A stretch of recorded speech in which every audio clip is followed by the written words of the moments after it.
بسم الله الرحمن الرحيم.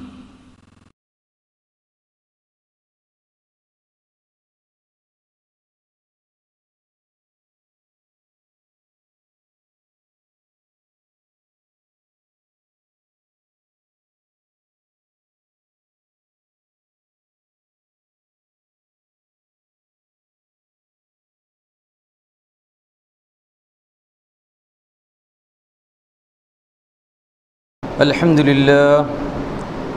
لله نحمده ونستعينه ونستغفره ونعوذ بالله من شرور أنفسنا ومن سيئات أعمالنا من يهده الله فلا مضل له ومن يضلله فلا هادي له وأشهد أن لا إله إلا الله وحده لا شريك له وأشهد أن محمدا عبده ورسوله والصلاة والسلام على سيد المرسلين خاتم النبيين رحمة للعالمين محمد وعلى آله وأهل بيته أجمعين وعلى جميع الأنبياء والمرسلين وعلى خلفاء الراشدين المهديين وعلى عباد الله الصالحين إلى يوم الدين سلاما تاما دائما زاكيا كثيرا كثيرا.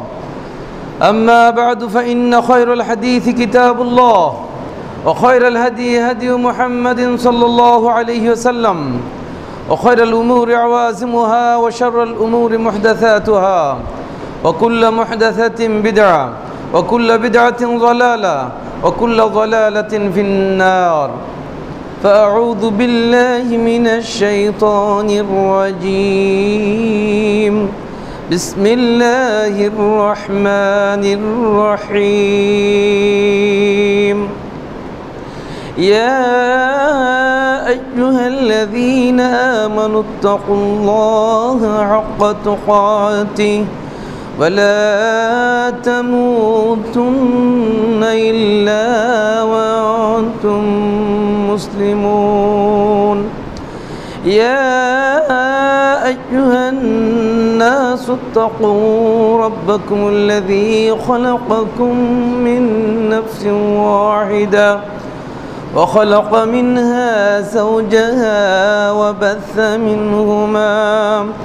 وبث منهما رجالا كثيرا ونساء واتقوا الله الذي تساءلون به والأرحام إن الله كان عليكم رقيبا.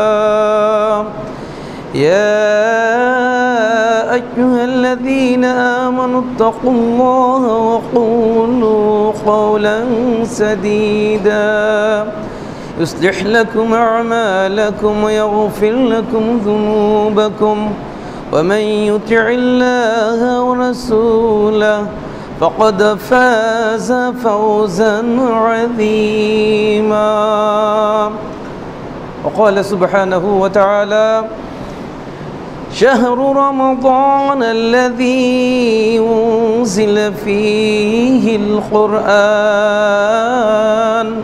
هدى للناس وبينات من الهدى والفرقان فمن شهد منكم الشهر فليصم ومن كان مريضا أو على سفر فعدة من أيام أخر يريد الله بكم اليسر ولا يريد بكم العسر ولتكملوا العدة ولتكبروا الله على ما هداكم ولعلكم تشكرون.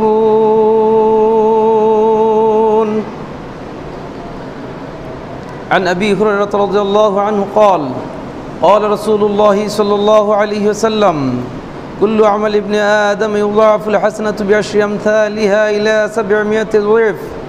قال الله عز وجل: إلا الصوم فإنه لي وأنا أجزي به يدع طعامه وشهوته من أجلي. للصائم فرحتان: فرحة عند فطره وفرحة عند لقاء ربه. ولخلوف فم الصائم أطيب عند الله من ريح المسك الصيام جنة ما لم يسخب ولم يرفث فإن سابه أحد أو قاتله فليقل إني امرؤ صائم رواه মুসলিম। আলহামদুলিল্লাহ, সমস্ত প্রশংসা মহান আল্লাহ সুবহানাহু ওয়া তাআলার জন্য, যে আল্লাহ তাবারাক ওয়া তাআলা আমাদেরকে হেদায়েতের পথে রেখেছেন। রব্বুল আলামিন আসমানি যে গ্রন্থগুলো নাজিল করেছেন, তার মধ্যে সর্বশ্রেষ্ঠ যে গ্রন্থটি, যে আসমানি কিতাবটি, তা হলো মহাগ্রন্থ আল কোরআন। দয়া করে মেহেরবান আল্লাহ আমাদেরকে এই আল কোরআনের অনুসারী বানিয়েছেন। মেহরবানি করে মহান আল্লাহ আমাদেরকে শেষ নবীর উম্মাত করেছেন।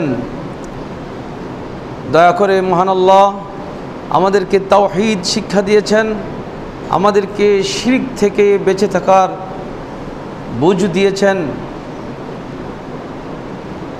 ভ্রাতৃমণ্ডলী,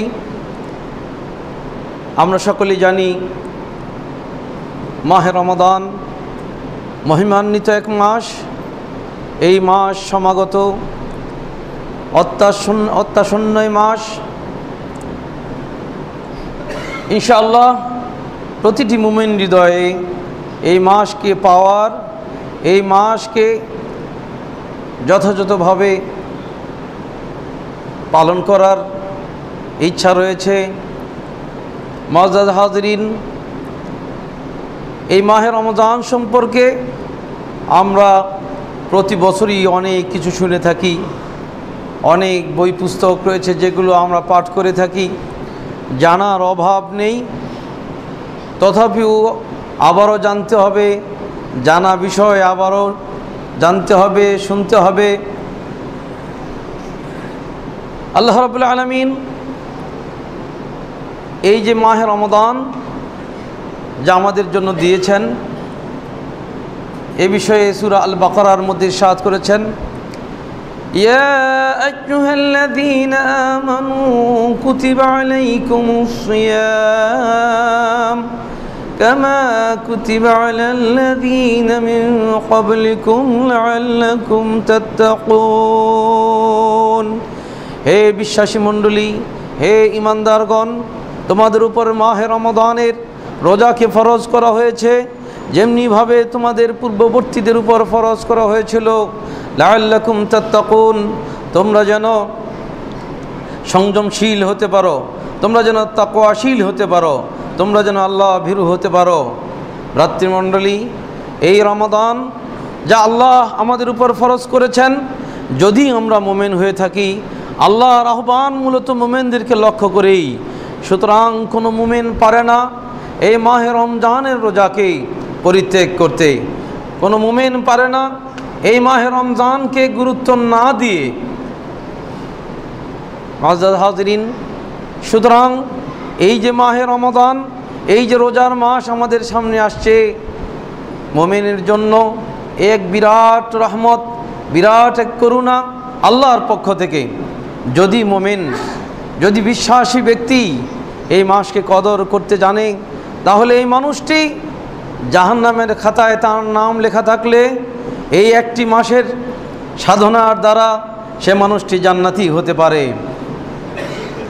প্রিয় নবী সাল্লাল্লাহু আলাইহি ওয়াসাল্লাম ইরশাদ করেন, যখন মাহে রমজান আসে, আসমান থেকে আহ্বানকারী ঘোষণা করতে থাকে, ইয়া বাগিয়াল খাইরি হালুম্মা ওয়াকবিল, ইয়া বাগিয়াশ শাররি আকসির, ওয়ালিল্লাহি উতাকাউ মিনান নার, ওয়াযালিকা কুল্লা লাইলাতিন হাত্তা ইয়ানকাদিয়া রমাদান। হে পুণ্যের যারা সন্ধানী, তোমরা যারা ন্যাক অর্জন করতে চাও, তোমরা এগিয়ে চলো, অগ্রসর হও। ইয়া বাগিয়াশ শাররি আকসির, আর তোমরা যারা এতদিন অন্যায় করেছো, অপরাধ করেছো, তোমরা থেমে যাও। ওয়ালিল্লাহি উতাকাউ মিনান নার, আল্লাহ রাব্বুল আলামিন এ মাসে তার বান্দাদেরকে জাহান্নাম থেকে মুক্তি দিয়ে থাকেন। ওয়াযালিকা কুল্লা লাইলা, হাত্তা ইয়ানকাযি রমাদান, আল্লাহর এই মুক্তি রমজানের প্রতি রাত্রিতে রমজান শেষ হওয়া অবধি চলতে থাকে।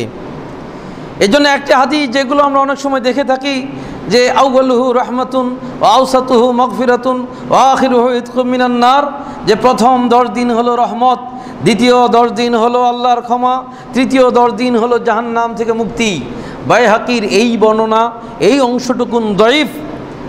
গোটা রমজান হলো আল্লাহর রহমত, গোটা রমজান হলো আল্লাহর ক্ষমা, গোটা রমজান হলো জাহান্নাম থেকে মুক্তি। এর মধ্যে আর 10 করে ভাগ করার কোনো সুযোগ নেই। মুআজ্জাজ হাজিরিন, এই সেই মাস, যেই মাসকে অবজ্ঞা করে কোনো ব্যক্তি ইমানদার থাকতে পারে না। ইসলাম যে 5টি ভিত্তির উপর প্রতিষ্ঠিত, তার একটি অন্যতম ভিত্তি হলো রমাদান, সিয়ামে রমাদান।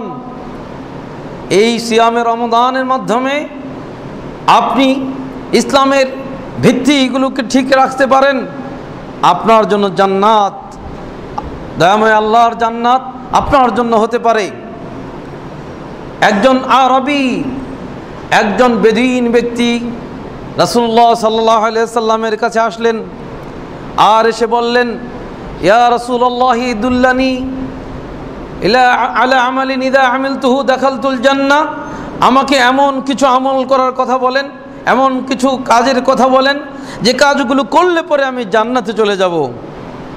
আল্লাহ রাসূল সাল্লাল্লাহু আলাইহি সাল্লাম তাকে বললেন, শাহাদাতু আল্লা ইলাহা ইল্লাল্লাহ, আন তাশহাদু আল্লা ইলাহা ইল্লাল্লাহ ওয়া আন্না মুহাম্মাদুর রাসূলুল্লাহ, তুমি এই কথা সাক্ষী দিবে যে আল্লাহ ছাড়া আর কোনো প্রকৃত মাবুদ নেই, মুহাম্মদ সাল্লাল্লাহু আলাইহি সাল্লাম আর আল্লাহর রাসূল, আল্লাহর বান্দা তিনি। ওয়া তুকিমুস সালাহ, তুমি 5 ওয়াক্তের সালাত আদা করবে। ওয়া তুতিজ যাকাত, তুমি যাকাত আদা করবে, যাকাত দিয়ে দিবে। ওয়া তাসুমু রমাদান, এবং মাহে রমজানের রোজাগুলোকে তুমি রাখবে। সে ব্যক্তি তখন বলল, ওয়াল্লাযী নাফসি বিয়াদিহি লা আযীদু আলা হাযা ওয়ালা আনকুসু মিনহু, সেই সত্তার কসম করে বলি যার হাতে আমার প্রাণ, আমি এর চেয়ে বেশিও কিছু করব না, এর চেয়ে কমও কিছু আমি করব না। এই কথা বলে লোকটি চলে যাচ্ছে। ফালাম্মা ওয়াল্লা, লোকটি যখন চলে যাচ্ছে, আল্লাহ রাসূল সাল্লাল্লাহু আলাইহি ওয়াসাল্লাম সাহাবাদেরকে ডাক দিয়ে বললেন, মান সাররাহু আইয়ানজুরা ইলা রাজুলিন মিন আহলিল জান্নাহ ইলা রাজুলিন মিন আহলিল জান্নাহ ফালইয়ানজুর ইলা হাযা, তোমরা যে খুশি হইতে চাও একজন জান্নাতি মানুষ দেখে, এই ব্যক্তির দিকে তোমরা তাকিয়ে দেখো, সে একজন জান্নাতি মানুষ। আল্লাহর রাসূল কি বলেছিলেন? শাহাদাতাইনের কথা বলেছিলেন, ফরজ সালাত আদা করার কথা বলেছিলেন, ফরজ যাকাতের কথা বলেছিলেন, আর সাওমে রমজানের কথা বলেছিলেন। সে ব্যক্তি কি বলল? এর চেয়ে বেশিও করবে না, কমও করবে না। আর আল্লাহ রাসূল তাকে জান্নাতি হওয়ার সুসংবাদ দিলেন। ভ্রাতৃমণ্ডলী, আপনার সিয়ামের দ্বারা আপনার আল্লাহর জান্নাত মিলতে পারে। আল্লাহ রাসূল সাল্লাল্লাহু আলাইহি ওয়াসাল্লাম ইরশাদ করেছেন, মান সামা রমাযান ঈমানান ওয়া ইহতিসাবা গুফিরা লাহু মা তাকদ্দামা মিন যামবি, যে ব্যক্তি ঈমানের সাথে সওয়াবের নিয়তে ইখলাস অবলম্বন করে, যে ব্যক্তি এই সিয়াম রমজান পালন করবে, এই রোজাগুলো যে রাখবে, গুফিরা লাহু মা তাকদ্দামা মিন যামবি, তার অতীত জীবনের সমস্ত গুনাহগুলো ক্ষমা করে দেওয়া হবে। ওমান কাম রমাযান ঈমানান ওয়া ইহতিসাবা, আর যে ব্যক্তি ঈমানের সাথে এবং সওয়াব পুণ্যের নিয়তে ইখলাস অবলম্বন করে, যে ব্যক্তি রমাদানের রাত্রির ইবাদত করবে, গুফিরা লাহু মা তাকদ্দামা মিন যামবি, তার অতীত জীবনের সমস্ত গুনাহগুলোকে ক্ষমা করে দেওয়া হবে। ওয়ামান কামা লাইলাতুল কদরে ঈমানান ওয়া ইহতিসাবা গুফিরা লাহু মা তাকদ্দামা মিন যামবি। আবার আল্লাহ রাসূল সাল্লাল্লাহু আলাইহি ওয়াসাল্লাম ইরশাদ করছেন, যেই ব্যক্তি ঈমানের সাথে এবং সওয়াব পুণ্যের নিয়ত নিয়ে লাইলাতুল কদরের সাধনা যে ব্যক্তি করবে, তার অতীত জীবনের সমস্ত গুনাহগুলো ক্ষমা করে দেওয়া হবে। এই হাদিস বুখারী এবং মুসলিমে রয়েছে। তিনি ভ্রাতৃমণ্ডলী, তাহলে দেখুন এই রমজান যা কিছু আমাদের কাছে উপহার নিয়ে আসছে, এই উপহারগুলো আমাদের ক্ষমার উপহার, এই উপহারগুলো আমাদের জীবনের পাপ এবং তাপ থেকে পরিত্রাণ পাওয়ার বিরাট উপহার। এখন এই আল্লাহর দেয়া উপহার গ্রহণ আমরা করব কি করব না, এটা হলো আমাদের বিষয়। ভ্রাতৃমণ্ডলী, এই মাহে রমজানের ফজিলত বলে শেষ করার মতো নয়। আপনি রোজা রাখবেন, আপনি এই মাসে খুব বেশি কোরআন তেলাওয়াত করবেন, কোরআন তেলাওয়াত শুনবেন। আল্লাহ রাসূল সাল্লাল্লাহু আলাইহি ওয়াসাল্লাম ইরশাদ করেন, আস-সাওমু ওয়াল কুরআনু ইয়াশফাআন লিল আবদি, কাল কিয়ামতের দিন সিয়াম এবং কোরআন কিয়ামতের দিন আল্লাহ তাআলার কাছে সুপারিশ করবে। ইয়াকুলু আস-সাওমু রাব্বি ইন্নী মানাতুহু আত-তাআমা ওয়াশ-শাহাওয়াতা বিন-নাহার। সিয়াম বলবে, দয়াময় আল্লাহ, তোমার এই বান্দাকে রাত দিনের বেলাতে, দিবসের বেলাতে পানাহার থেকে আমি সিয়াম তাকে বিরত রেখেছিলাম। ফাশাফিনি ফিহি, তার ব্যাপারে আমার সুপারিশ তুমি কবুল করো। ওয়ায়াকুলুল কুরআনু আয় রাব্বি ইন্নী মানাতুহুন নাওমা বিল-লাইল। কোরআন বলবে, দয়াময় আল্লাহ, রাত্রিবেলাতে তোমার এই বান্দাকে আমি ঘুম থেকে বিরত রেখেছিলাম। ফাশাফিনি ফিহি, তার ব্যাপারে আমার সুপারিশ তুমি কবুল করে নাও। আল্লাহ নবী বলেন, ফায়ুশাফাআনি, কোরআন আর সিয়ামের সুপারিশ দয়াময় আল্লাহ কবুল করে নেবেন। সুপারিশ কবুল করে নেবেন, এর অর্থ কি দাঁড়ালো? অর্থ হলো সে ব্যক্তি জান্নাতি হয়ে গেল। সুবহানাল্লাহ। তাহলে এই সিয়াম আর এই কোরআন এর মাধ্যমে, সিয়াম পালনের মাধ্যমে, বেশি বেশি কোরআন তেলাওয়াতের মাধ্যমে আমরা আল্লাহর ক্ষমা কিয়ামতের দিন পেতে পারি, আমরা আল্লাহর জান্নাত পাওয়ার সৌভাগ্য লাভ করতে পারি। কিন্তু বড় আফসোস এবং পরিতাপের বিষয় এই যে আমাদের এত বেশি কর্মব্যস্ততা, যেই কর্মব্যস্ততার কারণে কোরআন পড়ার সুযোগ আমাদের হয় না, যে কর্মব্যস্ততার কারণে কোরআন শোনার সুযোগ আমাদের হয় না। যদিও গানবাদ্য শোনার সুযোগ আমাদের হয়, যদিও অশ্লীল অনেক কিছু শোনার সুযোগ আমাদের হয়, কিন্তু কোরআন তেলাওয়াত শোনার সুযোগ আমাদের হয় না। প্রকৃতই আমরা হলাম হতভাগ্য। যেমনটি আল্লাহ রাব্বুল আলামিন কোরআন মাজিদে ইরশাদ করেছেন, বিশ্বনবী সাল্লাল্লাহু আলাইহি ওয়াসাল্লামের এই কথা, ইয়া রাব্বি ইন্না কওমি ইত্তাখাযু হাযাল কুরআনা মাহজুরা। হে দয়াময় আল্লাহ, হে প্রভু, আমার কওম এই কোরআনকে ছেড়ে দিয়েছে। প্রকৃতই আমরা কোরআনকে ছেড়ে দিয়েছি, প্রকৃতই আমরা কোরআন তেলাওয়াত এখন আমরা করি না। আমরা অনেক কিছুই পড়ি, অনেক কিছুই করি, কিন্তু কোরআন তেলাওয়াত করি না। দিনী ভ্রাতৃমণ্ডলী, সেজন্য বলবো, এই যে মাহে রমজান আসছে, এই রমজানে অবশ্যই আমরা কোরআন তেলাওয়াত করব। আর এই কোরআন তেলাওয়াতকে আমাদের গোটা জীবনের জন্য আমরা এমনভাবে ধারণ করব যে কোরআন আমরা ছাড়ব না। ভ্রাতৃমণ্ডলী, বলছিলাম যে কথা, বড় আফসোস এবং পরিতাপের বিষয়, বিভিন্ন মসজিদে দেখা যায় 1 খতম, 2 খতম, 3 খতম পর্যন্ত কোরআন তেলাওয়াত হয় মাহে রমজানে। কিসের জন্য? তারাবিতে। কিন্তু মাশাআল্লাহ, হাফেজ সাহেব কি তেলাওয়াত করছেন কোনো মুক্তাদি বুঝার কোনো ক্ষমতা নাই। এত দ্রুত গতিতে তিনি পড়ছেন। কে বলেছে আপনাকে 3 খতম কোরআন পড়ার জন্য রমজানে? কার কাছ থেকে শিক্ষা আপনি নিলেন? আপনি কোরআন পড়ুন, ধীরে ধীরে পড়ুন, কোরআন শুনুন, মন লাগিয়ে শুনুন, অন্তর গলিয়ে শুনুন, আপনি কাঁদুন, কান্নার চেষ্টা আপনি করুন। আর তা না করে আল্লাহর ওয়াস্তে বলবো, আপনারা এই তারাবিকে ট্রেডিশন হিসাবে নেবেন না যে সবাই পড়ে আমাকেও পড়তে হবে। না, এই তারাবি, এই কিয়ামুল লাইল, এই কিয়ামে রমাদান, এটা পড়বেন আপনার জীবনের গুনাহ মাফ করার জন্য। আপনি পড়বেন যখন আপনার কষ্ট হয়, আপনি 2 পা দিয়ে দাঁড়িয়ে থাকতে পারেন না, আপনি দাঁড়ানোর আগেই পা দুটোকে বলে দিয়েন, হে পা, তোমাকে দিয়ে আমি যখন হেঁটে ওই সিনেমা হলে কত গিয়েছি আর পাপের কাজে কত দৌড়িয়েছি, তখন তো বলনি যে আমি আর পারছি না, এখন আমার গুনাহ মাফ করাতে আমি চাই, আর তুমি কিনা আমাকে বলো যে আর পারছি না।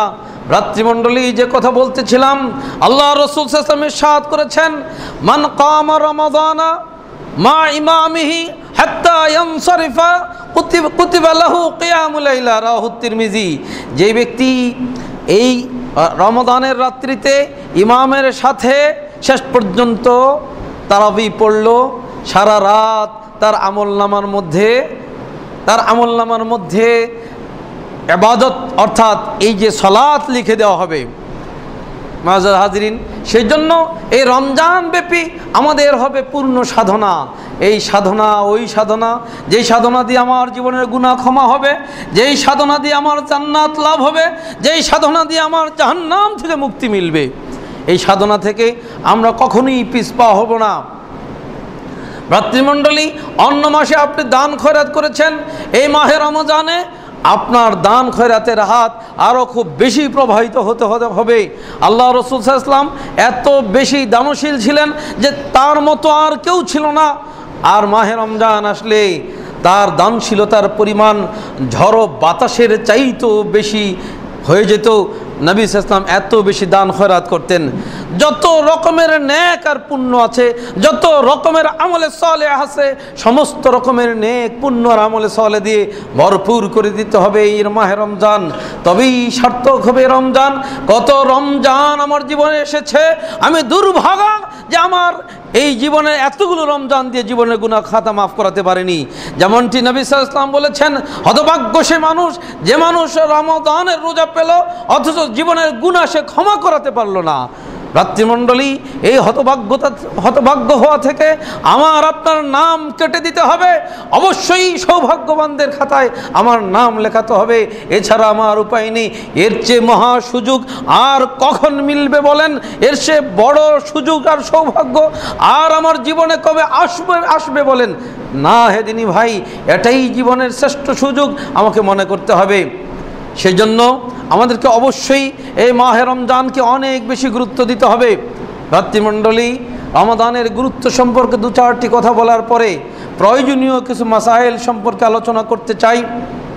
প্রথমত কথা হলো, এই মাহে রমজান আসছে, আমরা দেখব এই রমজান আসলে পরে পারস্পরিক কুশল বিনিময়, আমরা রমাদান মুবারক হোক, রমাদানের জন্য পরস্পর যে শুভেচ্ছা বিনিময় এটি করা বৈধ রয়েছে। এমন নয় যে রমজান আসলো বলে এই রমজানের জন্য শুভেচ্ছা বিনিময় জায়েজ নয়, বরং এটা উত্তম।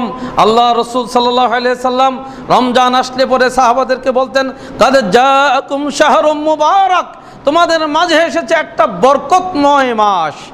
হে ভ্রাতৃমণ্ডলী, এই বরকতময় মাস সম্পর্কে যেমন সুসংবাদ রাসূল দিয়েছেন, আপনার মোবাইলের মেসেজ অপশনে গিয়ে আপনি যদি আপনার 10 জন বন্ধুকে এই মাহে রমজানের শুভ সংবাদটা আপনি দেন, এই শুভ সংবাদ পরস্পর আদান প্রদান করেন, এটি একটি ভালো জিনিস, এটি একটি সুন্দর জিনিস, এটি আপনি করতে পারেন।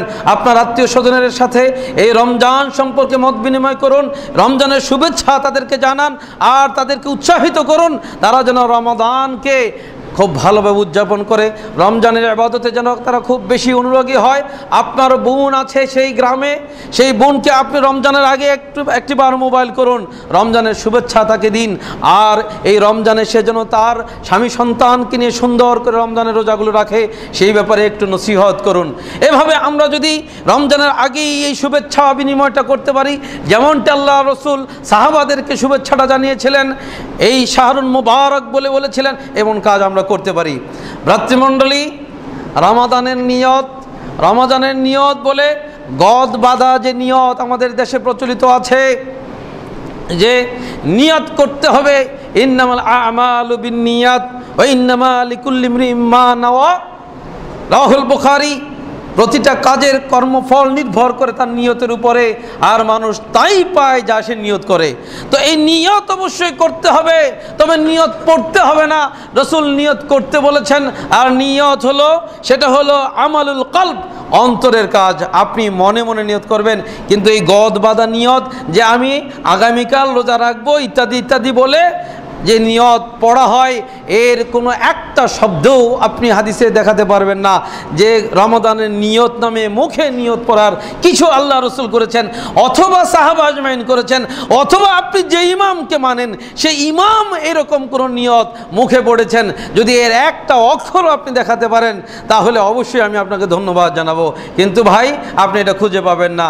সুতরাং এই মাহে রমজানে আপনি নিয়ত করবেন, আপনি আন্তরিকভাবে অন্তর দিয়ে আপনি নিয়ত করবেন। আর মাশাআল্লাহ আমরা প্রতিটি মুমিন আমাদের এই নিয়ত অবশ্যই সুদৃঢ় যে আমি রোজা রাখবো, গোটা মাসব্যাপী রোজা আমরা রাখবো। তবে হ্যাঁ, মনে রাখবেন যে ফজরের পূর্বেই আপনার মানসিক দৃঢ়তাটা মজবুত করে নেবেন। কখনো যেন এমন না হয় যে ঠিক আছে আজকে দেখি রাখতে পারি কি পারি না, এরকম যেন না হবে। অবশ্যই আপনার নিয়তটা দৃঢ় থাকতে হবে। তো এটি হলো রোজার নিয়ত, মুখে পড়া নয়, এটি হলো অন্তরের দৃঢ়তা, অন্তরের যেই বিশ্বাস যে আমি রোজা রাখবো, এটি হলো নিয়ত। তারপর আমরা এই যে তারাবি পড়ে থাকি এই বিষয়ে দুটো কথা বলতে চাই। তারাবি আসলে শব্দটি হাদিসে নেই, হাদিসে যে শব্দগুলো এসেছে সেটা হলো কিয়ামুল লাইল। তো কিয়ামুল লাইল সম্বন্ধে আমাদের সমাজে অনেক কথা রয়েছে, প্রচলিত রয়েছে। সেই কথাগুলোর মধ্যে আমরা কেউ বা 8 রাকাত পড়ছি, 3 রাকাত বেতের মিলিয়ে 11 রাকাত, আবার কেউ 20 রাকাত, আরও 3 রাকাত মিলিয়ে 23 রাকাত পড়ছি। প্রত্যেকের পক্ষে দলিল দেওয়ার চেষ্টা করেছি। তবে আমি আপনাকে সামান্য একটু বিশ্লেষণ শোনাতে চাই, তারপর আপনি জ্ঞান দিয়ে ভাববেন আসলে বিশ্লেষণ কোনটি সঠিক। ভ্রাতৃমণ্ডলী, আল্লাহ রসুল সাল্লাল্লাহু আলাইহি ওয়াসাল্লাম 20 রাকাত তারাবি পড়েছেন। মুসান্নাফ ইবনে আবি শায়বার মধ্যে হাদিস এসেছে, আবু শায়বা ইব্রাহিম ইবনে ওসমান এই হাদিস বর্ণনা করেছেন। রাসূল সাল্লাল্লাহু আলাইহি ওয়াসাল্লাম 20 রাকাত তারাবি পড়েছেন। আবু শায়বা ইব্রাহিম ইবনে ওসমান হাদিস বর্ণনা করেছেন। মুসান্নাফ ইবনে আবি শায়বার মধ্যে হাদিস। ইমাম ইবনে মাজার রহমতুল্লাহ আলাই এই আবু শায়বা সম্পর্কে বলছেন হুয়া মাতরুক, এই ব্যক্তি হলো মাতরুক মানে পরিত্যাজ্য, আমরা যেটাকে রিজেক্ট বলি, ইংলিশে বলি রিজেক্ট। এই লোক হলো, এই যে হাদিসটা সে বর্ণনা করেছে এ হলো একটা রিজেক্ট লোক, সে হলো একটা মাতরুক লোক। এমনিভাবে আরও অন্যান্য মুহাদ্দিসিন কেরাম, কোনো মুহাদ্দিস বলেছেন হুয়া কাজ্জাব, কাজ্জাব মানে মহামিথ্যাবাদী ব্যক্তি।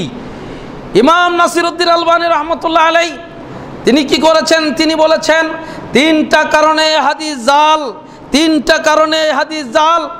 1 নম্বর কারণ হলো মা আয়েশা রাদিয়াল্লাহু আনহা থেকে সহিহ আল বুখারীতে যে হাদিস এসেছে, মা আয়েশা রাদিয়াল্লাহু আনহাকে জিজ্ঞাসা করা হলো নবী সাল্লাল্লাহু আলাইহি সাল্লাম রমাদানে রাত্রির ইবাদত কেমন করতেন, কি ছিল তার রাত্রির ইবাদত।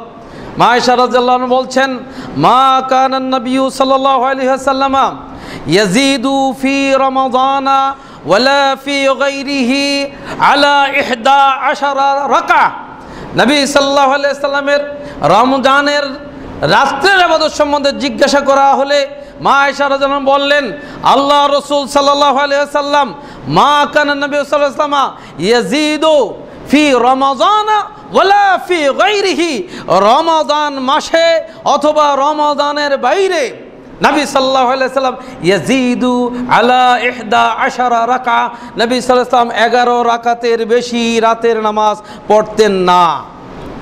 সহিহ আল বুখারী ইসলামিক ফাউন্ডেশনের 1081 নম্বর হাদিস।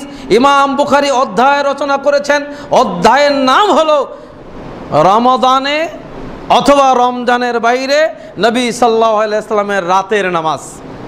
ইমাম বুখারী অধ্যায় রচনা করেছেন। তিনি ভ্রাতৃমণ্ডলী সহিহ আল বুখারীতে মা আয়েশা রাদিয়াল্লাহু আনহা থেকে হাদিস, সহিহ আল বুখারীর ঊর্ধ্বে কোনো সহিহ হাদিস পৃথিবীতে নাই। মা আয়েশা রাদিয়াল্লাহু আনহার চাইতে নবী সাল্লাল্লাহু আলাইহি ওয়াসাল্লামের রাতের নামাজ সম্বন্ধে ভালো জান্নেওয়ালি আর কেউ হতে পারে না, জান্নেওয়ালা আর কেউ হতে পারে না। কি নামাজ নবী সাল্লাল্লাহু আলাইহি ওয়াসাল্লাম রাত্রিতে পড়েছেন আয়েশা রাদিয়াল্লাহু আনহার চাইতে আর কে বেশি বলতে পারেন আমাকে বলুন। ইমাম নাসিরউদ্দিন আলবানী বলেছেন মা আয়েশা রাদিয়াল্লাহু আনহা এই হাদিস ওই হাদিসের খেলাফ যে হাদিসে 20 রাকাতের কথা বলা হচ্ছে, অথচ আয়েশা রাদিয়াল্লাহু আনহা থেকে সহিহ বুখারীর হাদিস হলো আল্লাহ রাসূল 11 রাকাতের বেশি পড়েন নাই। এবার আসুন, দ্বিতীয় কারণ হলো ইমাম নাসিরউদ্দিন আলবানী বলছেন যে এই আবু শাইবা ইব্রাহিম ইবনে উসমানকে মাতরুক বলা হয়েছে, কাজ্জাব বলা হয়েছে, অর্থাৎ মুহাদ্দিসিনদের কাছে তার কোনো স্থান নাই। এমন একজন নির্ঝলা মিথ্যাবাদী ব্যক্তির বর্ণিত হাদিস হলো 20 রাকাতের নবী সাল্লাল্লাহু আলাইহি ওয়াসাল্লামের তারাবি। আবার ওই হাদিসের মধ্যে যে মুসান্নাফ ইবনে আবি শাইবার মধ্যে হাদিসের মধ্যে বলা হয়েছে যে ফি গায়রি রমজান, সেখানে বলা হয়েছে যে নবী সাল্লাল্লাহু আলাইহি ওয়াসাল্লাম রমজানের বাইরে এই 20 রাকাত করেছেন। অথচ জাবির রাদিয়াল্লাহু আনহু থেকে যে হাদিস, সেটিও সহিহ আল বুখারীতে এসেছে যে নবী সাল্লাল্লাহু আলাইহি ওয়াসাল্লাম একদিন কি করেছেন, আসলেন, সালাত আদা করলেন রমজানের রাত্রিতে। সেই সময়ে সাহাবারা সালাত পড়লেন, সবাই হয়তো জানেনি, সকালবেলা আলোচনা করলেন। দ্বিতীয় দিন আরও অনেক বেশি লোক হলেন, তৃতীয় দিন আরও অনেক বেশি সাহাবা হলেন। তারপরের দিন আল্লাহ রসুল আর বের হন নাই। বের যখন হন নাই, সকালবেলাতে নবী সাল্লাল্লাহু আলাইহি ওয়াসাল্লাম বললেন, তোমরা যে এসেছিলে তোমাদের আনাগোন আমি লক্ষ্য করেছি, ওয়ালাকিন খাশিতু আন তুফরাজা আলাইকুম, কিন্তু আমার ভয় হলো, আমার ভয় ছিল এটা যে তোমরা যে আগ্রহের সাথেই তারাবি পড়তে এসেছ। আমি কিন্তু তারাবি শব্দটা বললাম, আসলে এটা প্রচলিত বলে আল্লাহ রসুল কিন্তু এটা বলেন নাই যে তারাবি। আল্লাহ রসুল বলছেন যে এই রাতের সালাতের জন্য তোমরা যে আগ্রহ ভরে এসেছ আমি তা দেখেছি, কিন্তু আমার ভয় যে তোমাদের উপর এটাকে ফরজ করে দেওয়া হবে, আর ফরজ যদি করে দেওয়া হয় তারপরে তাজিজু আনহা, তখন তোমরা কি করবে, অক্ষমতা প্রদর্শন করবে যে না এটা আমাদের জন্য কঠিন, সারাদিন রোজা রেখে এভাবে তারাবি এটা ফরজ করে দেওয়া হলে তোমাদের উপর এটি কঠিন হয়ে যাবে, তোমরা তখন হয়তো পারবে না, সেই জন্য আমি আর এই সালাতে আসলাম না। রাত্রিমণ্ডলী নবী সাল্লাল্লাহু আলাইহি ওয়াসাল্লাম কেন আসলেন না সে কথাও বলে দিলেন। ওমর রাদিয়াল্লাহু তাআলা আনহুর সময়ে যখন বিচ্ছিন্ন হয়ে লোকেরা মসজিদে নববীর মধ্যে তারাবি আদা করতেছিল, তিনি কি করলেন, উবাই ইবনে কাব এবং তামিম আদ-দারি রাদিয়াল্লাহু তাআলা আনহুকে একসাথে ইমামতির দায়িত্ব দিয়ে আল্লাহ নবী সাল্লাল্লাহু আলাইহি ওয়াসাল্লাম ওমর রাদিয়াল্লাহু আনহু কি করলেন, তখন এটা জামাতবদ্ধ ব্যবস্থা করে দিলেন। এখন কোনো ব্যক্তি বলছেন যে নবী সাল্লাল্লাহু আলাইহি ওয়াসাল্লাম তো 3 দিনের বেশি পড়েন নাই, সুতরাং আমরা আর 3 দিনের বেশি পড়ব না। শুনুন, খুব বেশি রকমের সুন্নতের পাবন্ধ হওয়া উচিত নয়। ওমর রাদিয়াল্লাহু তাআলা আনহু সম্বন্ধে আপনি কি ওই হাদিস জানেন? আল্লাহ রাসূল বলেছেন, আলাইকুম বিসুন্নতি ওয়া সুন্নাতিল খুলাফায়ে রাশিদিন আল মাহদিয়িন। এই হাদিস সহিহ, হাদিস মুসনাদ আহমদে এসেছে, হাদিস তিরমিজি, আবু দাউদ, ইবনে মাজাতে এসেছে। ইমাম নাসিরউদ্দিন আলবানী বলছেন সানাদুহু সহিহ, এই হাদিসের সনদ সহিহ। আল্লাহ রাসূল বলছেন তোমাদের উপরে আমার সুন্নত এবং আমার খুলাফায়ে রাশিদিনের সুন্নত।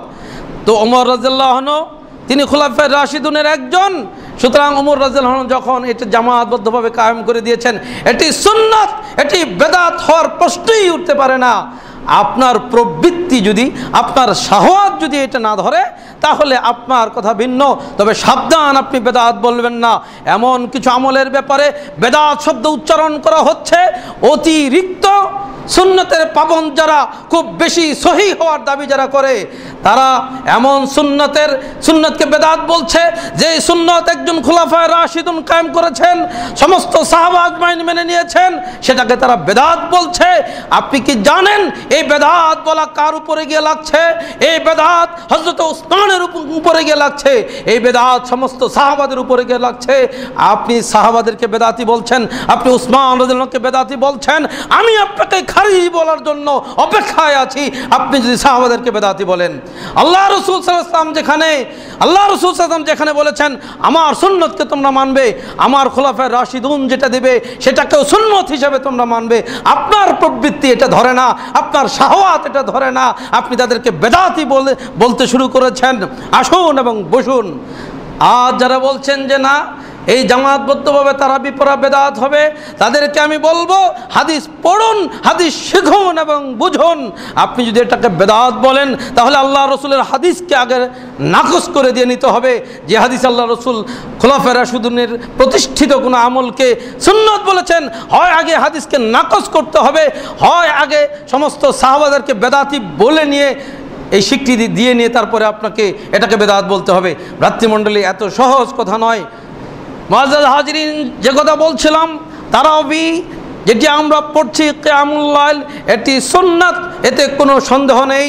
আল্লাহ রসুল নিজেই বলেছেন, আমার ভয়ের কারণে আমি তোমাদের সাথে আর আসিনি, আমার ভয়ের কারণে তোমাদের কাছে আমি আসিনি যে তোমাদের উপর এটি ফরজ করে দেওয়া হবে। অথচ আল্লাহ রসুল নিয়মিত আসতেছিলেন শুধু এই ভয়ের কারণে। যখন বিশ্বনবীর তিরোধান হয়ে গেল, আর এই ভয় নেই যে আবার এটা ফরজ হতে পারে, কারণ আল্লাহ রসুলের মৃত্যুর সাথে সাথে ফরজ হওয়ার সংখ্যা দূর হয়ে গেছে। মুআজ্জাজ হাজিরিন, যে কথা বলতেছিলাম, এবার আসুন তারাবি সালাত আল্লাহর রসুল 20 রাকাত পড়েছেন, এই হাদিস জাল। এই হাদিস সম্বন্ধে ইমাম নাসিরউদ্দিন 3টি কারণ বলেছেন, 3 কারণে হাদিস জাল। এবার আসুন আরেক হাদিস সম্বন্ধে বলি, যে হাদিসটা ওমর রাদিয়াল্লাহু আনহু থেকে বলা হয় যে ওমর রাদিয়াল্লাহু তাআলা আনহু কি করেছেন। ওমর রাদিয়াল্লাহু আনহু 20 রাকাত তারাবির প্রচলন তিনি করেছিলেন। ওমর রাদিয়াল্লাহু আনহু 20 রাকাত তারাবির প্রচলন করেছিলেন। এবার আমি আপনাকে হাদিস শোনাই, আর আপনি হাদিস শুনুন। মুয়াত্তা ইমাম মালিকের মধ্যে 2টা হাদিস আছে, একই অধ্যায়ে এই 2টা হাদিস। এক হাদিসে বলা হচ্ছে যে ওমর রাদিয়াল্লাহু আনহু 20 রাকাত তারাবি চালু করেছেন। আরেক হাদিস শুনুন, সেই হাদিস হলো এই যে আমার ওমর ইবনুল খাত্তাব রাদিয়াল্লাহু তাআলা আনহু উবাই ইবনে কাব ওয়া তামিম আদ-দারি আইয়াকুমা লিন-নাসে 11 রাকআ। ওমর রাদিয়াল্লাহু আনহু উবাই ইবনে কাব এবং তামিম আদ-দারি রাদিয়াল্লাহু আনহুকে বললেন যে তোমরা লোকদেরকে নিয়ে তোমরা ইমামতি করে সালাত আদা করো, তারাবি পড়ো 11 রাকাত, 11 রাকাত তোমরা সালাত আদা করো। এই হাদিস সহিহ, এই হাদিস বিশুদ্ধ হাদিস। দুনিয়ার সমস্ত মুহাদ্দিসিন এটাকে বিশুদ্ধ হাদিস বলেছেন, কিন্তু যে বর্ণনায় 20 রাকাতের কথা বলা হয়েছে, ওই বর্ণনাটা হলো, সেই বর্ণনা হলো মাতরুক, মুনকাতে। সেই বর্ণনাটা হলো মুনকাতে। মুনকাতে কেন? মুনকাতে হলো মাঝখানে রাবি নাই।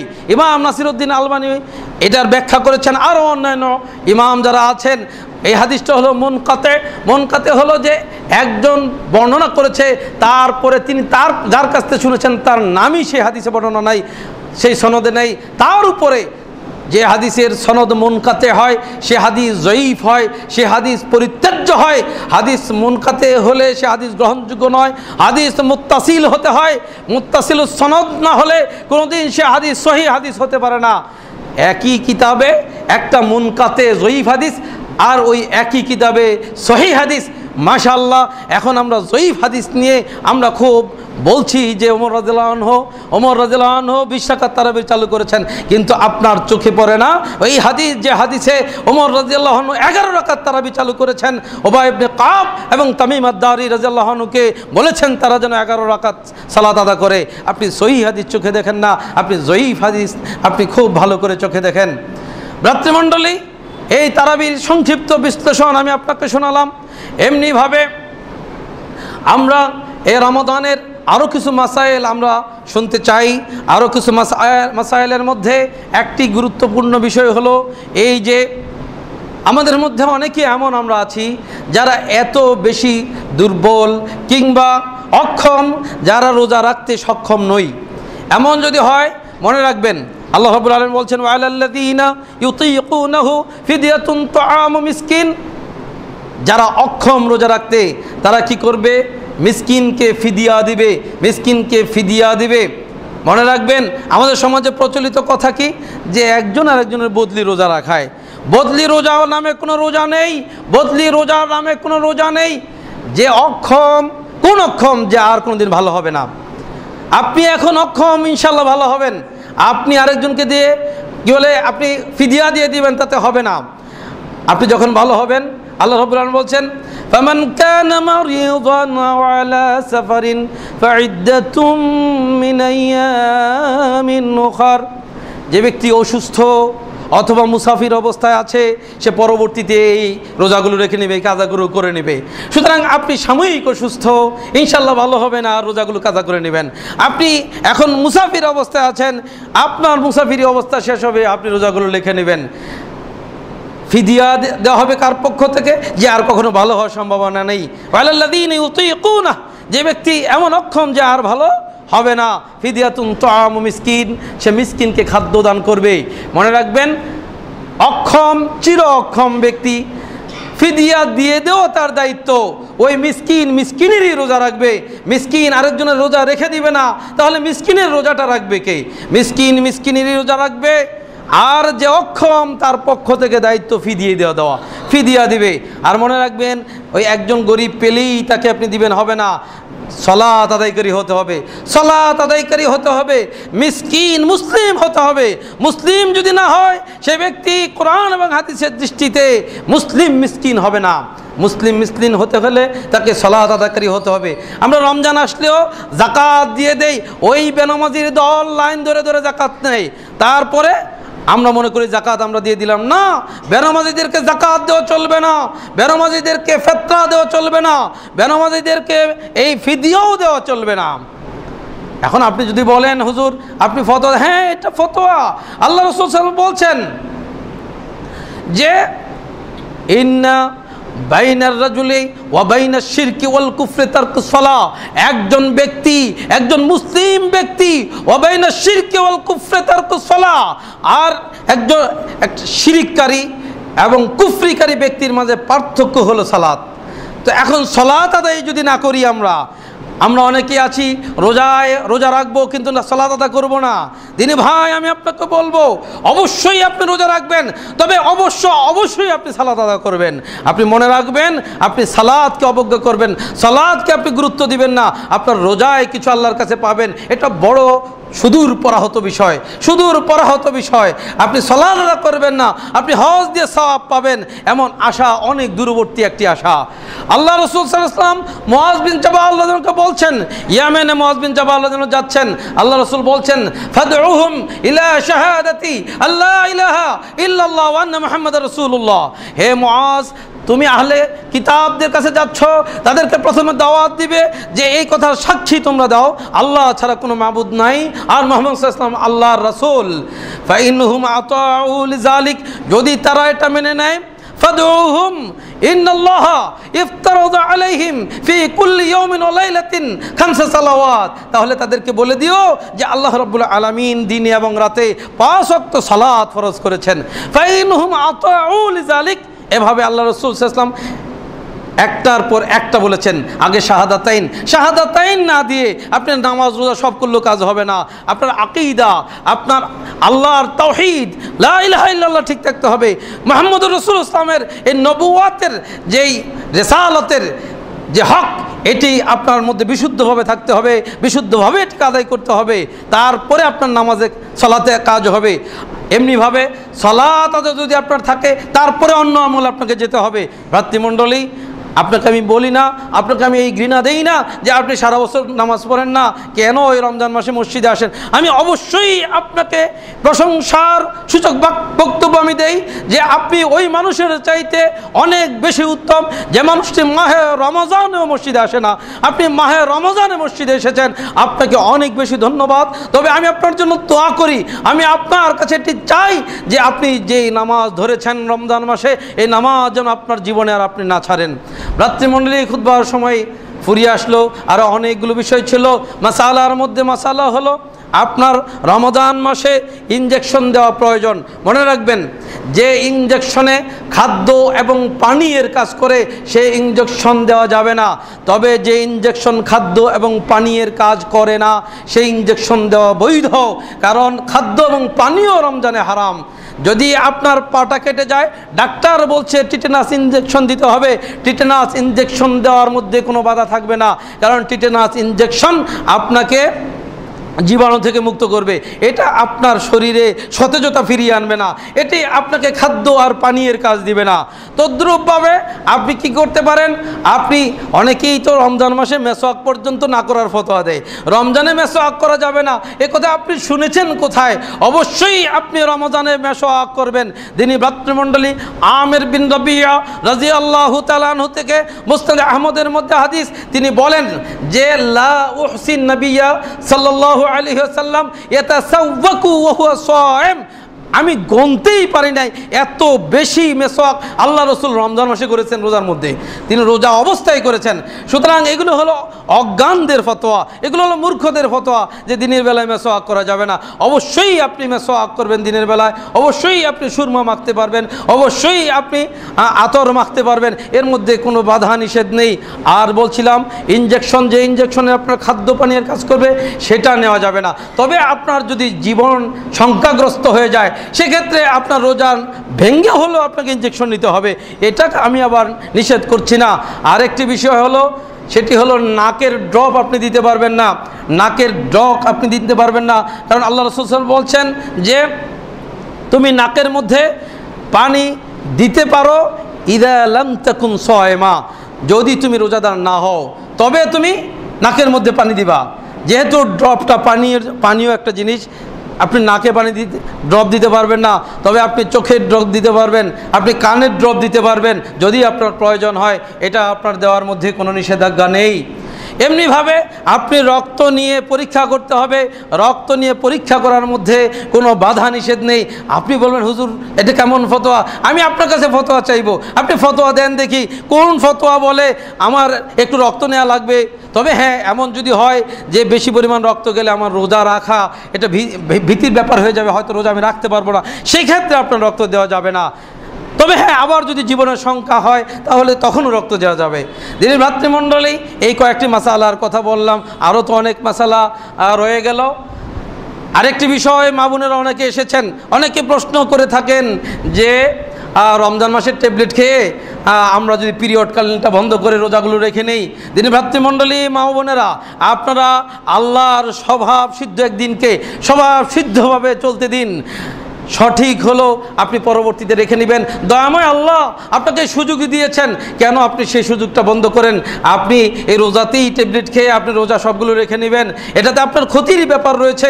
আল্লাহ রাসূল বলছেন লা যারারা ওয়ালা যারার, তুমি নিজের ক্ষতিও করতে পারো না, আরেকজনের ক্ষতিও করতে পারো না। সুতরাং এই ধরনের ট্যাবলেট খাওয়ার চাইতে আপনি পরবর্তীতে রোজাগুলো রেখে নেন, যেভাবে আল্লাহ বলেছেন আপনি সেভাবে রাখেন, এটিই হলো আপনার জন্য উত্তম। ভ্রাতৃমণ্ডলী, আরেকটি বিষয় না বললেই তো হয় না, সেই বিষয়টি হলো যে আমরা অনেকেই তো খুঁজতে চেষ্টা করব যে পৃথিবীর কোন দেশে চাঁদ উঠেছে আর আমরা সেই দেশের চাঁদ দেখে রোজা রাখবো। জেনে রাখবেন এটি একটি বেদাতি কথা, এটি একটি বেদাতি দাবি, এটি একটি বেদাতি আহ্বান, যে আহ্বান সবে কয়েক বছর দেখে শুরু হয়েছে, যে কথা সবে কয়েক বছর ধরে শুরু হয়েছে। এমন কথা আল্লাহ রসুলের জামানায় ছিল না, এমন কথা সাহাবাদের জামানায় ছিল না। শরীয়তের একটি আমল আল্লাহ রসুলের জামানায় থাকলো না, সাহাবাদের জামানায় থাকলো না, তাবেঈদের জামানায় এমন কথা উঠলো না, আর এই সময়ে এসে আমরা এমন কথা তুললাম। এটি একটি বেদাতি আহ্বান, একটি বেদাতি শোরগোল শুরু হয়েছে। ভ্রাতৃমণ্ডলী, আমি আপনাদেরকে খুব সহজভাবে বোঝানোর চেষ্টা করি, শরীয়ত এত বেশি বোঝার চেষ্টা করবেন না। আপনি দলিল দিচ্ছেন, আল্লাহ রাসূল সাল্লাল্লাহু আলাইহি ওয়াসাল্লাম বলছেন যে তোমরা কি করো, যে তোমরা চাঁদ দেখে সুমু লিরুয়াতিহি ওয়াফতিরু লিরুয়াতিহি, চাঁদ দেখে রোজা রাখো, চাঁদ দেখে রোজা ভাঙো। এখন আপনি তো বলবেন আল্লাহ রসুল তো এই কথাটা কোনো দেশের জন্য বলে নাই, আল্লাহ রসুল সাল্লাল্লাহু আলাইহি সাল্লাম তো বলেছেন চাঁদ দেখে, এখন চাঁদ যেখানে দেখা যায় সেখানে রোজা রাখবো। হ্যাঁ, আপনি তো এটা ভালো বুঝলেন। এখন আমি সূরা বাকারা থেকে আপনাকে পড়ে শোনাই। আল্লাহ রাব্বুল আলামিন বলছেন কুলু ওয়াশরাবু হাত্তা ইয়াতাবায়্যানা লাকুমুল খাইতুল আবিয়াযু মিনাল খাইতিল আসওয়াদ। আল্লাহ রাব্বুল আলামিন সূরা আল বাকারাতে বলছেন তোমরা খাও এবং পান করো কালো রেখা থেকে সাদা রেখা প্রকাশমান হওয়া পর্যন্ত। আগের হাদিস থেকে আপনি বললেন আল্লাহ রাসূল কোনো দেশের জন্য এটা ভাগ করে নাই, আর আল্লাহ তাআলা বলেছেন তোমরা খাও এবং পান করো যতক্ষণ সাদা রেখা দেখা যাবে কালো রেখা থেকে। আল্লাহ কি এটা কোনো দেশের জন্য ভাগ করেছেন? আল্লাহ তো এটা কোনো দেশের জন্য ভাগ করেন নাই।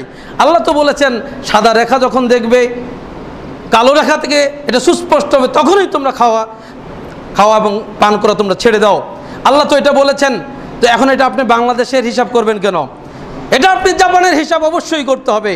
যদি আপনি চাঁদ দেখা সৌদি আরবের হিসাব করেন, আর সৌদি আরবের হিসাব করা কোনো হাদিসের একটা অক্ষর যদি কেউ দেখাতে পারে, একটা অক্ষর যদি কেউ দেখাতে পারে যে আল্লাহ রসুল সৌদি আরবের সাথে মিলাইতে বলেছেন, এটা একটা ভ্রষ্টতা ছাড়ার কিছু নয়। চাঁদের কথা আল্লাহ রসুল বলেছেন, সৌদি আরবের কথা আল্লাহ রসুল তো বলে নাই। তো আপনি সৌদি আরবের কথা নিয়ে আসলেন কিভাবে? কোথা থেকে সৌদি আরবের কথা আপনি পেলেন? সৌদি আরবের মুফতিরা, আর সৌদি আরব তো মরক্কোকে ফলো করে না। মরক্কোতে, লিবিয়াতে, উত্তর আমেরিকাতে, দক্ষিণ আমেরিকাতে প্রায় প্রতি বছর সৌদি আরবের একদিন আগে সেই দেশে চাঁদ উঠে যায়। তাহলে সৌদি আরব তো সেই দেশকে ফলো করে না, তো আপনি সৌদি আরবকে ফলো করবেন? কে বলেছে আপনাকে সৌদি আরব ফলো করার জন্য? আপনার রসুল বলেছেন সৌদি আরবকে ফলো করার জন্য? একটা দলিল দেন, আপনি একটা সামান্য দলিল দেন। সহি না পারলে জয়ীব দেন, জয়ী না পারলে জাল দেন। একটা জাল দলিল আমাকে দেখান যে রসুল সৌদি আরবের সাথে মিলাইতে বলেছেন। ভ্রাতৃমণ্ডলী, আপনি সহি দেখাতে পারবেন না, আপনি জয়ীব দেখাতে পারবেন না, আপনি জাল একটা বর্ণনাও দেখাতে পারবেন না যেখানে আল্লাহ রসুল বলেছেন সৌদি আরবের সাথে মিলিয়ে তোমরা রোজা রাখো, সৌদি আরবের সাথে মিলিয়ে তোমরা ঈদ করো। তাহলে আপনি বলছেন যে রসুল বলছে যে চাঁদ উঠলে রোজা রাখো। হ্যাঁ, রসুল এই কথা বলেছেন, আবার রসুল চাঁদটা মদিনার আকাশে দেখেছেন। রসুল চাঁদ মদিনার আকাশে দেখেছেন। আপনি বলবেন আরে তখন তো রেডিও টেলিভিশন ছিল না। আমি বলবো 7 আসমানের খবর এসেছে, তখন জিবরিল আমিন এসেছে আল্লাহ রসুলের কাছে। জিবরিল বলতে পারতেন, হে রসুল আপনি রোজা রাখেন না কেন? ওই লিবিয়াতে চাঁদ উঠে গেছে, আপনি তাড়াতাড়ি রোজা রাখেন। রেডিও টেলিভিশনের উপর ইসলামকে নির্ভর করবেন না।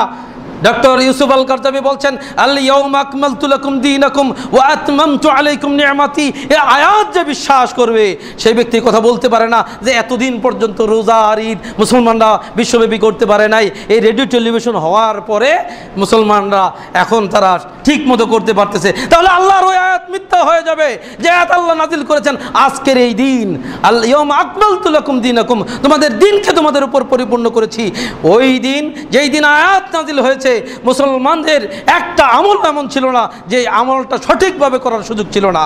রেডিও টেলিভিশনের উপর ইসলাম নির্ভর নয়। তিনি ভ্রাতৃমণ্ডলী, আল্লাহ রসুল মদিনার আসমানের চাঁদ দেখেছেন, মদিনার আকাশের চাঁদ দেখেছেন। আপনি বলবেন ওই জয়ীফ হাদিস এনে যে দুইজন মানুষ দূর থেকে এসে সাক্ষী দিয়েছে যে চাঁদ উঠেছে, আল্লাহ রসুল বলেন হাদিস জয়ীফ। আপনি নাসিরউদ্দিন আলবানীর কিতাব পড়ে দেখুন, বিশ্লেষণ করে তিনি বলেছেন আমি এই মর্মে আমি বলবো মদিনা থেকে রওনা হয়ে আল্লাহ রসুল সাল্লাল্লাহু আলাইহি সাল্লাম মক্কা এসেছেন, মদিনা থেকে রওনা হয়ে মক্কা এসেছেন। শুধু জুল হুলাইফাতে আসতে 8 দিন সময় লেগেছিল, জুল হুলাইফাতে আসতে 8 দিন সময় লেগেছিল। তাহলে এই যে মক্কা থেকে মদিনা এইখানে 350 কিলোমিটার দূরত্বের ব্যাপার, এইখানে আসতে তো মাসের ব্যাপার। ভ্রাতৃমণ্ডলী, এই যে 15 দিন বা 1 মাস শুধু মক্কা মদিনার ডিফারেন্সের কারণে, ওই সময়ের যানবাহনের কারণে, তাহলে আমি বলবো এই দুইজন লোক কত দূর থেকে এসেছে বলেন? তারা যদি 12 ঘন্টা ঘোড়া চালায় এসে থাকে, বড়জোর তারা 30-50 কিলোমিটার দূর থেকে এসেছে, বড়জোর তারা 100 কিলোমিটার দূর থেকে এসেছে। ভাতৃমণ্ডলী, সুতরাং এই 100 কিলোমিটার দূরত্বের এই জয়ীফ হাদিস দিয়ে আপনি গোটা বিশ্বব্যাপী একদিনে রোজা রাখাইতে পারবেন না। সংক্ষেপ আরও 2-1টি কথা এই, আপনি যদি এ ব্যাপারে সহি হাদিস শিখতে চান, সহি হাদিস জানতে চান, সহি মুসলিমের হাদিস আপনি শুনুন। ইবনে আব্বাস রাদিয়াল্লাহু তাআলা আনহু সিরিয়ার চাঁদ দেখে মদিনায় রোজা রাখলেন না। যখন কুরাইব জিজ্ঞেস করলেন আওয়ালা তাকতাফি বিরুইয়া মুআবিয়া, হে ইবনে আব্বাস রাদিয়াল্লাহু আনহু, ওই যে সিরিয়াতে মুআবিয়া রাদিয়াল্লাহু আনহু চাঁদ দেখে রোজা রেখেছেন, এটাকে আপনি যথেষ্ট মনে করবেন না? তিনি বলছেন লা নাকতাফি, আমরা সিরিয়ার চাঁদ দেখে আমরা মদিনায় রোজা রাখবো না। হা খাজা আমারানা রাসূলুল্লাহ সাল্লাল্লাহু আলাইহি সাল্লাম, এটাই আল্লাহ রসুল আমাদেরকে আদেশ করেছেন। আপনি কি বুঝলেন? সিরিয়ার চাঁদ দেখে মদিনায় আমরা রোজা রাখবো না। তারপরে ইবনে আব্বাস বলছেন যতদিন পর্যন্ত না আমরা, যতক্ষণ না চাঁদ না দেখব, যতক্ষণ না আমরা শাওয়ালের চাঁদ না দেখব, অথবা আমরা 30 রোজা পূর্ণ করব, ততক্ষণ পর্যন্ত সিরিয়ার চাঁদ দেখে আমরা রোজা রাখবো না। এরপরে বলছেন হা খাজা আমারানা রাসূলুল্লাহ সাল্লাল্লাহু আলাইহি ওয়াসাল্লাম, এটা আল্লাহ রসুল আমাদেরকে আদেশ করছেন। তাহলে রসুলের এই আদেশ এটা মরফু হাদিস। ওনারা কি বলছেন? এটা ইবনে আব্বাস রাদিয়াল্লাহু আনহু ইজতিহাদ। নাউজুবিল্লাহ, হাদিস বাতিল করার এর চাইতে জঘন্য বক্তব্য আর হতে পারে না। যেখানে ইবনে আব্বাস বলছেন এটা আল্লাহ রসুলের আদেশ, রসুল আমাদেরকে আদেশ করেছেন, আর তারা বলছে এটা ইবনে আব্বাস রাদিয়াল্লাহু আনহু ইজতিহাদ। আপনি বলুন, যদি বিবেক আপনার থাকে, যেখানে আল্লাহ রসুলের আদেশের কথা বলা হচ্ছে সেইখানে ওরা বলছে ইবনে আব্বাস ইস্তেহাদ, নাউজুবিল্লাহ, এর চাইতে বড় তোহমত আর হতে পারে না। তিনি ভ্রাতৃমণ্ডলী, আমি জানি না আমি আপনাদেরকে কোনো কষ্ট দিয়েছি কিনা, হতে পারে আমার অজান্তে কোনো কষ্ট দিয়েছি, তবে শরিয়া এমন এক জিনিস যেই জিনিসকে নিয়ে ছিনিমিনি খেলার কোনো সুযোগ নেই। আল্লাহ রসুল বলছেন যে আসসাউমু ইয়াওমা তাসুমুন ওয়াল ফিতরু ইয়াওমা তুফতিরুন, সিয়াম, যে সিয়াম তোমরা সবাই মিলে রাখবে, ঈদ যে ঈদ তোমরা সবাই মিলে করবে, এটি হলো ইসলামের একটা শিয়ার। সমস্ত এই যে মুসলিম, আমরা একটি দেশের, আমরা মুসলিম দেশের কেন বললাম? দেশের এই জন্য বললাম, ওই হাদিস থেকে সমস্ত মুহাদ্দিসিন এই অধ্যায় রচনা করেছেন লিকুল্লি বালাদিন রুইয়া, প্রত্যেক দেশের মানুষের জন্য আলাদাভাবে তারা চাঁদ দেখতে হবে। কারণ ইবনে আব্বাস রাদিয়াল্লাহু আনহু সিরিয়ার চাঁদ দেখে মদিনায় রোজা রাখে নাই। তো দেশের, আমরা এই দেশের মানুষ, এই দেশের সব কিছুতে আমরা এক এবং ঐক্যবদ্ধ। এই দেশের একটি রাজা আছে, আমি সরকার বাহাদুরকে বলবো, আপনি এদেশের সরকার প্রধান, আপনার রাজত্বের ভিতরে কি করে চাঁদপুরের কিছু মানুষ আগের দিন ঈদ করতে পারে? যেদিন আপনার ঘোষণা হবে সেই দিন তারা ঈদ করবে। বন্ধ করুন সব ছিনিমিনি খেলা, তাদেরকে আইন করে বন্ধ করে দিন। বসতে বলুন, সমস্ত আলেমদেরকে ডাকুন। ছিনিমিনি খেলার কোনো সুযোগ নেই। কিছু মুসলিম আগের দিন রোজা রাখবে, কিছু মুসলিম আগের দিন ঈদ করবে, আর কিছু পরের দিন ঈদ করবে। এক দেশের মুসলমানের মধ্যে এমন এই সমস্ত হজবরল, এটা হতে দেওয়া যায় না। এগুলো সম্পূর্ণ ইসলামকে নিয়ে ছিনিমিনি খেলার শামিল। আল্লাহ তাআলা আমাদের বুঝার তৌফিক দান করুন। আকুলু কওলি হাদা আস্তাগফিরুল্লাহ লি ওয়া লাকুম ওয়া লিসাইরিল মুসলিমিন। বারাকাল্লাহু লানা ওয়া লাকুম বিল কুরআনিল আযীম ওয়া নাফা'না বিল আয়াতি ওয়াদ যিকরিল হাকীম। ইন্নাহু তাআলা জাওয়াদুন কারীম মালিকুম বাররাউফুর রহিম।